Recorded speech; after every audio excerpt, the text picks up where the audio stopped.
This is Beth, actively lose weight. This is my second part of my Eat Stop Eat review. The first part really covered the basics of what Eat Stop Eat is and some benefits you'll gain from it. In this one, I wanted to go a little bit more in depth, answer some misgivings and some misconceptions you might have about the program.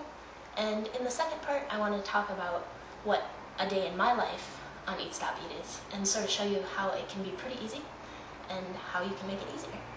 So to start out with, I think the big question people have with Eat Stop Eat, with not eating for 24 hours, is that your metabolism should slow down, according to what you hear from a lot of fitness experts.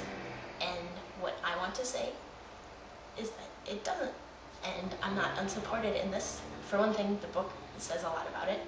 In my own experience, you do not feel tired like you would if your metabolism slowed down. And overall, in research studies that I believe that show up in the book and elsewhere on the web, because I looked them up because I was a little hesitant, it says that starvation mode does not start for 72 hours after you eat your last piece of food. So a 24-hour fast is well within that limit, and your metabolism will keep chugging along just fine. One thing that really had me worried before I started this program was that my blood sugar would go crazy. I know what it's like to get really dizzy and lightheaded, and because of low blood sugar, where you just need to eat to stabilize that. And what I have to say to that is you eat healthy before you start the fast, and you'll be fine, more fine than you thought you'd be. I still get that low blood sugar problem if I eat something really sugary on an empty stomach and don't eat afterwards. Donuts at work are an awful example of that. And so now I know not to do that, but it's not something I experience on an Eat Stop Eat diet. If you are worried, you could ask your doctor about it, but bring the book in and show them and see what they say after that.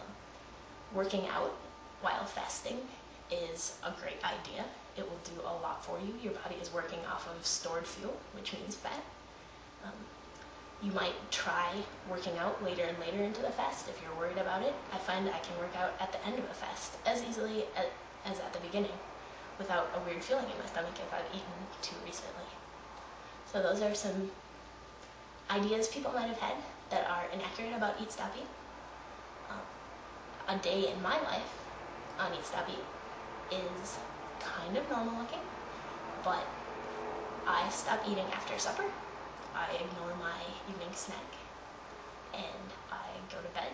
I sleep in on purpose on fasting days, which is great. I enjoy that a lot, because if I sleep in, I don't have time for breakfast. I don't bring snacks for work, so I do not have the opportunity to have a morning snack. For lunchtime, I make sure I have errands to do, so that I'm not sucked into the normal routine of eating lunch.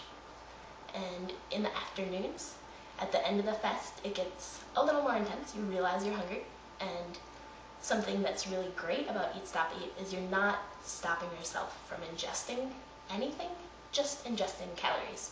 So if you like coffee, you can have plain coffee, no creamer, no sugar. You can have tea, you can have diet soda. One thing I find really helpful is that you can have calorie-free gum, and that gets your mouth moving, and that really addresses some of the problems that you might have not eating, is the urges to be chewing something, to really boredom, to stimulate yourself. And Eat Stop Eat really makes you aware of those urges because you're feeling them and you can't take care of them. I remember my first couple of fasts, every few minutes I would be kind of nervous, like I knew I needed food, but I didn't. It was just an urge. And now I realize what those urges are. And even on my non-fast days, it's much easier to ignore them. It is a huge gift that Eat Stop Eat gives you after a few fasts, is that you realize when you've become accustomed to eating food. Maybe if you didn't even know that is when you wanted to eat food. But,